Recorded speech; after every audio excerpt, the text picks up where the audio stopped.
Hello, आप लोगों का हमारे यूट्यूब चैनल संस्कृत और साहित्य में स्वागत है। आज हम आप लोगों को कौन थी मीराबाई अर्थात मीराबाई की कहानी बताएंगे कि मीराबाई कौन थी और उनकी भक्ति किस प्रकार थी और वो किस घर में जन्म ली थी और उनसे किससे शादी हुई थी और किस सन में उनका जन्म हुआ था। तो आइए चलिए हम देखते हैं। जैसा कि बहुत प्रश्न पूछा जाता है मीराबाई के बारे में, तो कहीं ना कहीं बहुत सारी किताबों से लोग इकट्ठा करके बताते हैं। तो चलिए आज हम आप लोगों को आचार्य रामचंद्र शुक्ल की बुक से हिंदी साहित्य के इतिहास से बताएंगे कि मीराबाई कौन थी। तो चलिए आइए हम स्टार्ट करते हैं कि मीराबाई कौन थी।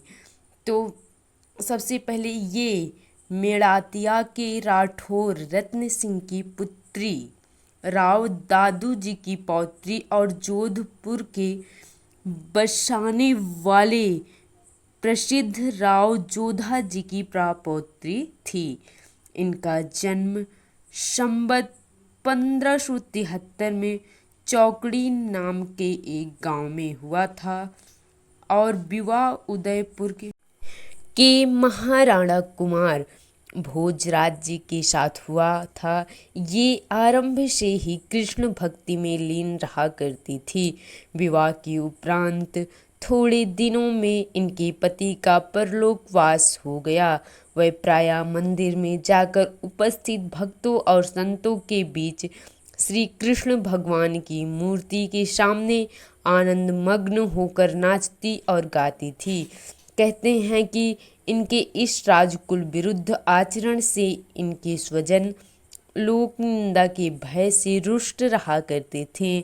यहाँ तक कहा जाता है कि इन्हें कई बार विष देने का प्रयत्न किया गया, पर भगवत कृपा से विष का कोई प्रभाव इन पर ना हुआ। घर वालों के व्यवहार से खिन्न होकर ये द्वारका और वृंदावन के मंदिरों में घूम घूम कर भजन सुनाया करती थी। जहाँ जाती वहाँ इनका देवियों का सा सम्मान होता। ऐसा प्रसिद्ध है कि घर वालों से तंग आकर इन्होंने गोस्वामी तुलसीदास जी को यह पद लिख कर भेजा था: स्वास्ति श्री तुलसी कुलभूषण दूषण हरण गोसाई।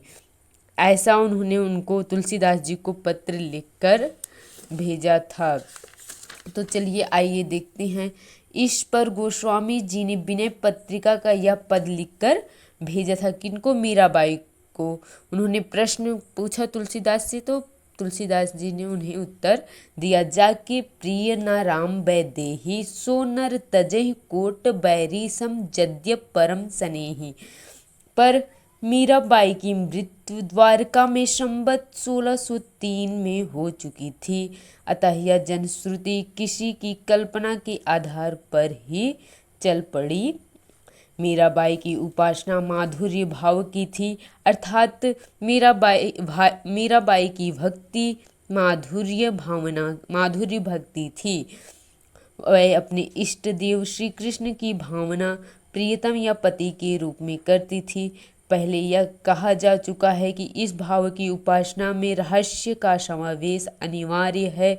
इसी ढंग की उपासना का प्रचार सूफी भी कर रहे थे, अतः उनका संस्कार भी इन पर अवश्य कुछ पड़ा। जब लोग इन्हें खुले मैदान मंदिरों में पुरुषों के सामने जाने से मना करते, तब वह कहते कि कृष्ण के अतिरिक्त और पुरुष हैं कौन जिसके सामने लज्जा करूं।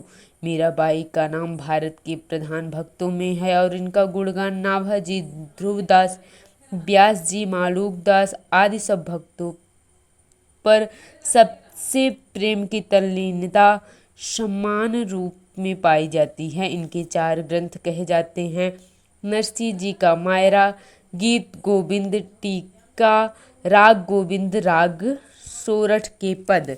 इनके 2 पद नीचे दिए जा हैं जो कि बहुत ही चर्चित हैं: बसो मेरे नैनन में नंदलाल।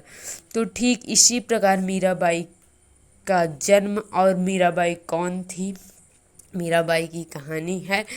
तो प्लीज़ आप लोग इसे सुनिए और जो कमी हो प्लीज़ कमेंट करके बताइए कि हम थोड़ा और अच्छा बना सके।